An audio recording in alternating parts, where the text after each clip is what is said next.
Un secret du roi Salomon pour le succès.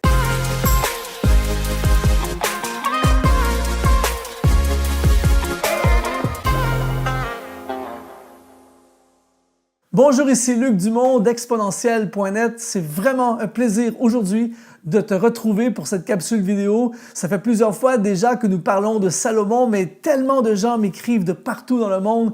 Nous sommes vraiment inspirés par la sagesse du roi Salomon qui nous a laissé le livre des Proverbes, un trésor extraordinaire pour nous propulser dans la réussite de nos entreprises, dans le succès de nos entreprises. Et aujourd'hui, j'aimerais te partager un de ces secrets, mais c'est vraiment puissant. Reste jusqu'à la fin de cette vidéo. Je vais t'offrir quelque chose à la fin de cette vidéo, mais reste jusqu'à la fin. Tu vas voir que vraiment, il y a de la puissance dans les conseils de Salomon. Aujourd'hui, j'aimerais parler de quelque chose qui a été dit il y a des milliers d'années, mais qui est tellement pertinent aujourd'hui. Le secret que je veux te parler aujourd'hui, secret pour le succès, c'est le travail. Et je suis certain, alors que je prononce ceci, peut-être que ce n'est pas ce que tu t'attendais, mais écoute bien ceci, Salomon nous partage la puissance du travail, à quel point le travail va amener la bénédiction dans notre vie, va amener le succès dans notre vie. Je regardais récemment un reportage où un médecin disait qu'il y a plus de gens qui souffrent de dépression, d'infarctus et de suicide chez les gens qui ne travaillent pas que chez les gens qui travaillent. Et Salomon, dans le livre des Proverbes, redonne la valeur au travail. Peut-être que tu n'aimes pas ton travail, tu dis « je n'aime pas, je suis méprisé par mon patron, je n'ai pas les conditions de travail ou le salaire que je voudrais avoir ». Écoute bien ce que Salomon a à dire sur le travail. Il va te donner le goût de retrouver la passion pour ton travail. Il dit dans le livre des Proverbes au chapitre 14 et au verset 23, il dit « Tout travail procure l'abondance ». Il ne dit pas les meilleurs emplois procurent l'abondance, les travails rémunérateurs procurent l'abondance. Il dit « Tout travail procure l'abondance ». En fait, le problème, c'est souvent un problème de perception.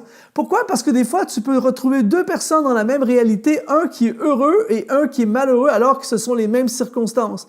Mais les deux ont des perceptions différentes. Je me souviens, il y a plusieurs années de ça, je faisais un transit dans un aéroport en Afrique du Sud. Tu n'oublieras jamais le nettoyeur des toilettes de l'aéroport.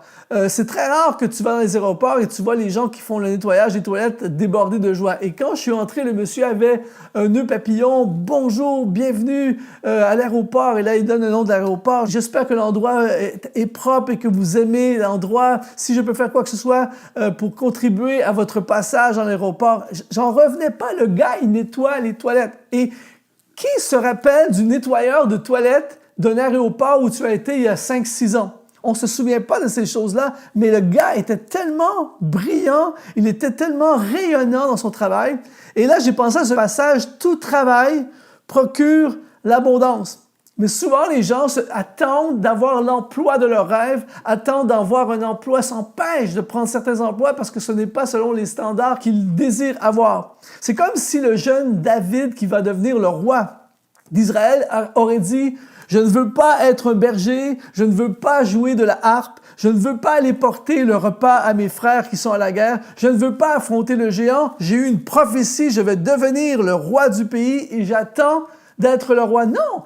Tous les emplois qu'il a eus, si je peux utiliser cette expression, ont été des étapes qui l'ont conduit vers le trône, vers la royauté. Tout travail procure l'abondance. Même si aujourd'hui, ton travail, ce n'est pas le travail de tes rêves, tout travail procure l'abondance. Quand tu travailles, tu es sur la route du succès, même si c'est compliqué, même si c'est difficile aujourd'hui. Quand il dit « travail », dans l'hébreu, c'est le mot « etseb » qui veut dire « effort » et « douleur ».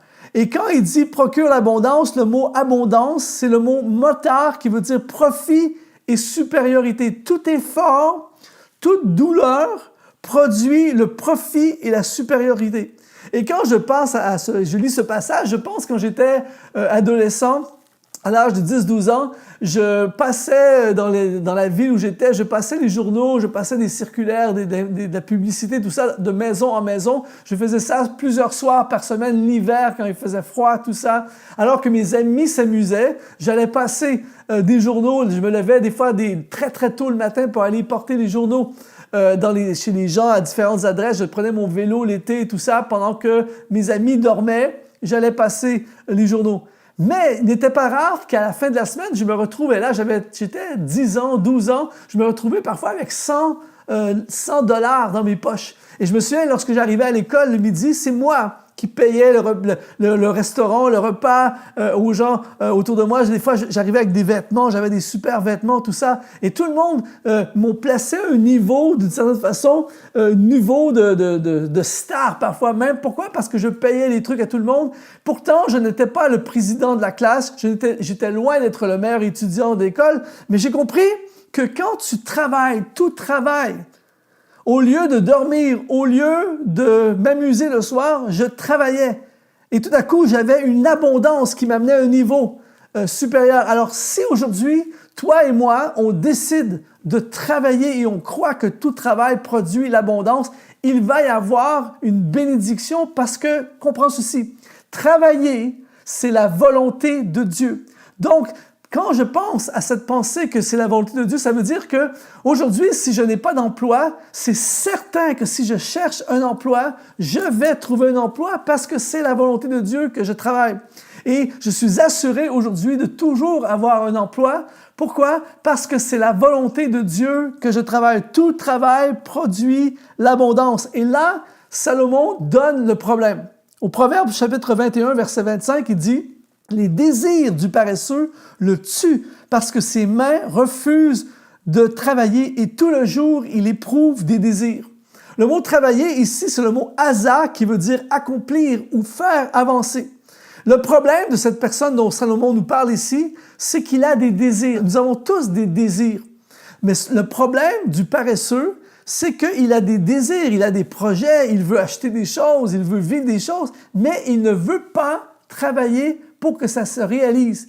Donc, souvent, le paresseux, eh bien, très souvent, il va se retourner contre celui qui travaille. C'est pour ça que souvent, les gens qui travaillent vont être critiqués par des gens qui ne travaillent pas. Même dans ton milieu de travail, tu peux avoir des collègues de travail qui vont te mépriser parce que tu as des ambitions, parce que tu te fais des formations, parce que tu as des promotions. Ne te laisse pas diminuer. Au contraire, continue à briller, continue à travailler parce que tout travail procure l'abondance. Il n'y a rien de pire que des gens qui ont des désirs. Et souvent, on voit ça, j'appelle ça les activistes du clavier. C'est-à-dire que des gens qui vont critiquer tous ceux qui font des choses, qui vont écrire sur Facebook, sur toutes sortes de réseaux sociaux, qui vont critiquer ceux qui font les choses. Ils ont des désirs, mais puisqu'ils ne peuvent pas les réaliser, il y a cette colère à l'intérieur d'eux qui les pousse à juger ceux qui font des choses. Ne sois pas de ceux-là, sois de ceux qui travail. J'aimerais te donner la différence entre le paresseux et celui qui travaille. Le paresseux est tourmenté par ses désirs. Celui qui travaille se sacrifie pour les accomplir. Le paresseux refuse de payer le prix, mais celui qui travaille va gagner le prix.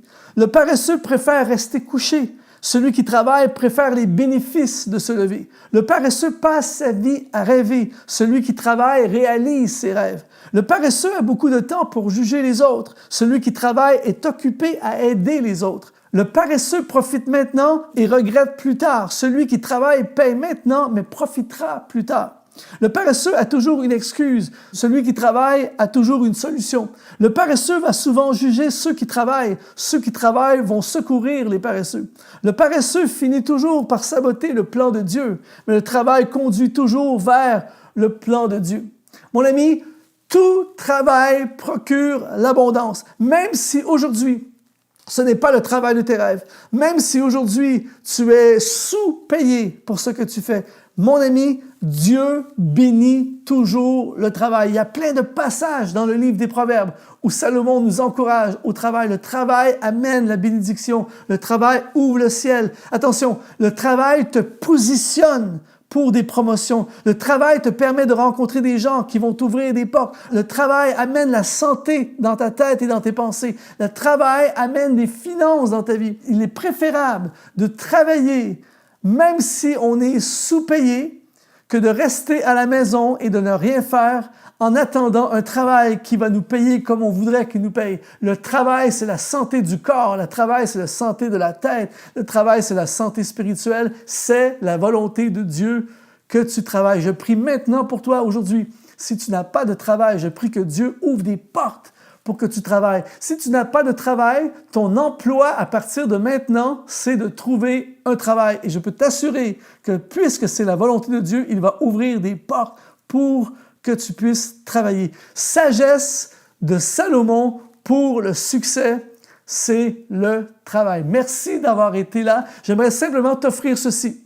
J'ai créé une formation pour t'aider à aller beaucoup plus loin qui s'appelle « Développe ton leadership personnel ». Dans la description de cette vidéo, il y a le lien qui te conduit vers cette formation. C'est une formation pour t'aider à accomplir la volonté de Dieu et pour devenir tout ce que Dieu a voulu pour ta vie. Ce sont des stratégies concrètes pour que tu réalises le plan de Dieu. Et je veux également t'offrir ce livre ici, des conseils de Salomon pour la réussite. Tu peux le trouver dans la boutique exponentielle.net/boutique. Ici Luc Dumont, c'est un honneur de te servir et je te dis à la prochaine.